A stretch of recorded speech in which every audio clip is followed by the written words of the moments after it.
दोस्तों स्वागत है एक बार फिर से आप सभी का आपकी अपने चैनल एडुटेनमेंट पर। आई होप आप सभी लोग स्वस्थ होंगे और आप सभी लोगों की प्रिपरेशन भी अच्छे से चल रही होगी। दोस्तों अभी आप लोगों का प्री का एग्ज़ाम आपका आज का बचा है, उसके बाद जो है आप लोगों के आंसर की आ जाएगी। लेकिन अभी भी जो है कुछ कैंडिडेट्स के मन में अभी भी जो है एक तरह की शंका है। और शंका ये है कि उनके मार्क्स बन रहे हैं 120, उनके मार्क्स बन रहे हैं 130, उनके मार्क्स बन रहे हैं 140। अब 140 वाले को ये दिक्कत है कि मेरी शिफ्ट थी इजी तो मेरे घट तो नहीं जाएंगे। 130 वाले को और 120 वाले को सेम दिक्कत है कि मेरी जो शिफ्ट थी वो हार्ड थी, लेकिन मेरे जो एवरेज स्कोर से कम तो नहीं आ जाएगा। ठीक है, तो ये सारी बातें आप सभी लोगों के मन में चल रही होंगी। हालांकि इससे पहले मैंने आप लोगों को एक वीडियो दिखाई थी, वीडियो बना के आप लोगों को दिखाया भी था कि आप लोगों का जो एवरेज स्कोर है इस बार कम है। ठीक है, मैंने आप लोगों को सारी चीज़ें एक्सप्लेन करी थी कि पेपर का जो लेवल है इस साल जो है आपका 2023 या किसी भी प्रीवियस ईयर से आप लोग अगर इसको कंपेयर करेंगे तो वो आप लोगों को थोड़ा सा स्लाइटली अपर साइड ही रहेगा। साथ ही मैंने आप लोगों को यही बताया था कि यदि आप लोगों के इजी शिफ्ट के अंदर इतने मार्क्स बन रहे हैं, क्योंकि ये एवरेज है और एवरेज अभी तक उन्हीं का ही पता चलता है जो थोड़ा सा सोशल मीडिया पर, जो थोड़े से टेलीग्राम ग्रुप पर एक्टिव रहते हैं। लेकिन जब ये डेटा 15-20 लाख बच्चों का जाएगा तो ये एवरेज जाहिर सी बात है कि ये कम हो जाएगा। ऐसे मैंने आप लोगों को मॉडरेट शिफ्ट का ही बताया था और ऐसे मैंने आप लोगों को किसी हार्ड शिफ्ट के बारे में बताया था कि यानी कि अगर आप लोगों के इजी शिफ्ट के अंदर 135 बन रहे हैं तो आप लोग प्रिपरेशन कर सकते हैं, और मॉडरेट शिफ्ट के अंदर 130 बन रहे हैं तो भी आप लोग सेफ रहेंगे, और यदि आप लोगों की हार्ड शिफ्ट है तो 125 के आसपास यदि आप लोग स्कोर करते हैं तो आप लोग सेफ रहेंगे। लेकिन अभी जो दिक्कत आ रही है वो ये है कि बच्चों को अभी अपने मार्क्स पता नहीं चले हैं और आंसर की नहीं आई हैं। और मैंने बहुत सी यूट्यूब पर वीडियोस भी देखी थी कि उनमें जो है क्या बताया जा रहा है कि आप लोगों को कंडीशंस दी जा रही हैं, वो कंडीशन जो है मुझे लगता है कि बहुत गलत हैं।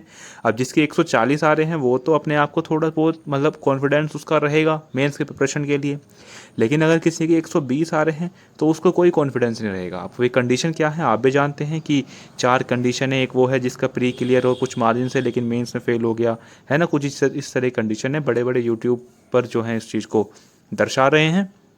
तो मैं आप लोगों को सिंपल सी चीज़ बताता हूँ, अगर किसी के इस दायरे में 135 इजी, 130 मॉडरेट और 125 हार्ड, अगर इसमें आप लोगों के इतने बन रहे हैं तो आप लोग प्रिपरेशन स्टार्ट कर दीजिए।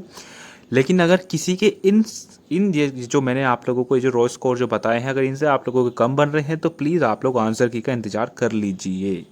ठीक है, ये बात अभी तक किसी ने यूट्यूब पर नहीं बोली होगी, लेकिन मैं आप लोगों को बता रहा हूँ कि आप लोग प्लीज़ आंसर की का इंतजार कर लीजिए। यदि आपके अंदर कॉन्फिडेंस है कि आप लोगों को क्लियर हो जाएगा तो जाहिर सी बात है कि आपको प्रिपरेशन करनी चाहिए। लेकिन जहाँ तक मुझे लगता है अगर किसी के 120 नंबर बन रहे हैं तो उसको इतना कॉन्फिडेंस होगा ही नहीं। ठीक है ना, अगर किसी के 120 मार्क्स बन रहे होंगे सीजीएल में 2024 में तो उसको इतना कॉन्फिडेंस नहीं होगा, तो उसको आंसर की का इंतज़ार एक बार कर लेना चाहिए, क्योंकि बिना कॉन्फिडेंस के मेंस की प्रिपरेशन आप लोग नहीं कर पाएंगे। ठीक है, आपने एक चीज़ नोटिस करी, आपने 23 भी दिया होगा, 23 वाला सीजीएल भी दिया होगा, आपने 22 वाला सीजीएल भी दिया होगा और आपने 24 वाला सीजीएल भी दिया होगा। अगर कोई रिपीटर होगा इतना तो उसने ये सारे सीजीएल जो है आप लोगों ने दिए होंगे। आप लोगों ने एक चीज़ नोटिस करी होगी कि आप लोगों को जो मोटिवेशन है ना वो आप लोगों को इस 2023 वाली में उतनी अच्छे तरीके से तैयारी आप लोगों ने नहीं करी होगी जितना 22 और 24 में करी। उसका कारण यही था कि आपके पास वैकेंसी अच्छी खासी थी।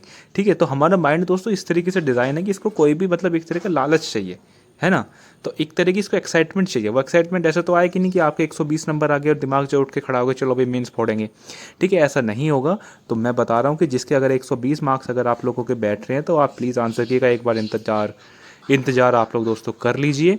ज़्यादा दिन नहीं लगेंगे। अब आपका जो है 26 को आपका लास्ट जो एग्ज़ाम है और अभी 4-5 दिन में यानी कि नेक्स्ट वीक तक आपके आंसर की आप लोगों को देखने को मिल जाएगी।